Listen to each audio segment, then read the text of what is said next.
So let's get ready to make this chicken a la king. This is a classic one. I have memories of eating this with my grams, and it's just a classic. I haven't made it for a really long time, so I thought I'd share the recipe with you guys. So here's what you're going to need. You're going to need about 4 tablespoons of butter. You're going to need 1/4 of a cup of flour. I save all of my salsa containers, so they make perfect little bowls. You are going to need a cup of chicken broth. I have an organic one. You can use whichever one you want to, low sodium or just regular one if you want. You're going to also need a cup of milk. I use whole milk. Again, that's totally up to you, whatever you want to do.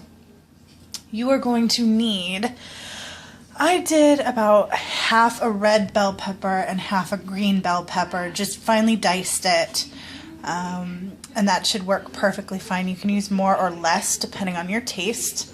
You're going to need half a cup of frozen peas. I love the steam fresh bags, ready in 5 minutes, perfect. I may end up using a little bit more than half a cup, so I would say between half a cup and a full cup. And then you're also going to need 2 cups of cooked diced chicken.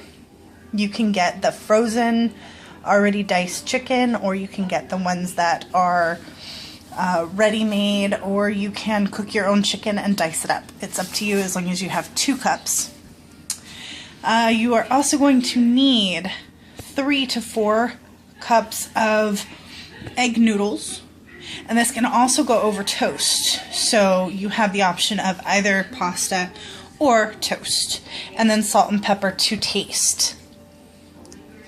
So those are all the ingredients that you need. Okay, then I'll come back and I'll show you. So the first thing you want to do for this chicken a la king is melt the butter.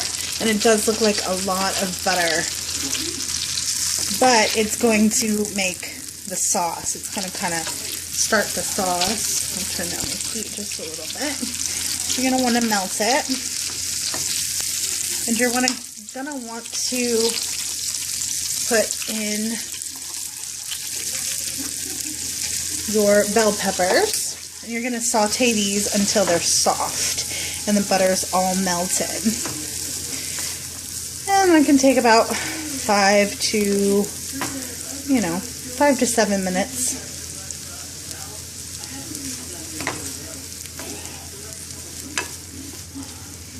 So just keep moving it around and sauteing until the vegetables are soft. Alright, so now that our vegetables are nice and tender, I do mine tender, crisp, where they're soft, but they're still kind of have a little bit of a crunch to it. You want to go ahead and add your flour. And nobody likes a flour taste, so you want to make sure that you stir this and you cook it. You want to cook the flour. You don't want it to stick to the bottom. You don't want to burn it. You just want to make sure that it gets incorporated so that you don't really have that flour taste to it. Cooked the flour with the vegetables. You want to go ahead and add your chicken broth gradually. I add about half of it, give it a stir. It's sizzling nicely. And all this will start to thicken, and ultimately it creates kind of like a really nice sauce. There we go. And then add some more. You can tell that it's already getting thickened, so you want to add the rest of your chicken broth. Start to incorporate that. Oops. And it's still starting to get pretty thick. And you want it to be a thick consistency, but not so much that it's like clumps. So then you want to go ahead and add your milk. Remember, half at a time.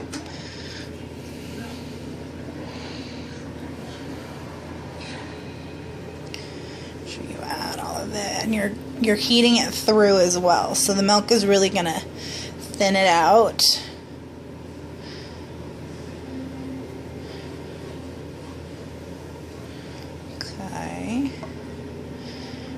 rest of the milk. And as this cooks, it should start thickening back up again. Go ahead and keep mixing that. All those beautiful peppers in there. Okay, so now that we have the milk, we want to go ahead and salt and pepper, seasoning it. Again, you don't want to have that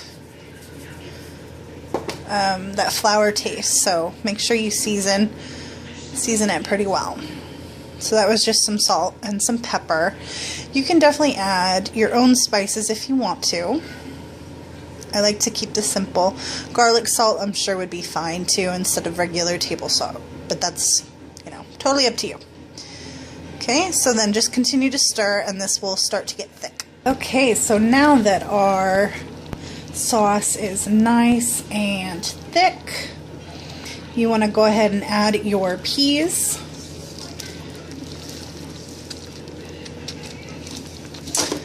And your chicken. Go ahead and mix that in though first. There we go. And then your chicken. And you'd probably want to do a bigger skillet than what I did. You could do a pot if you'd like. But just go ahead and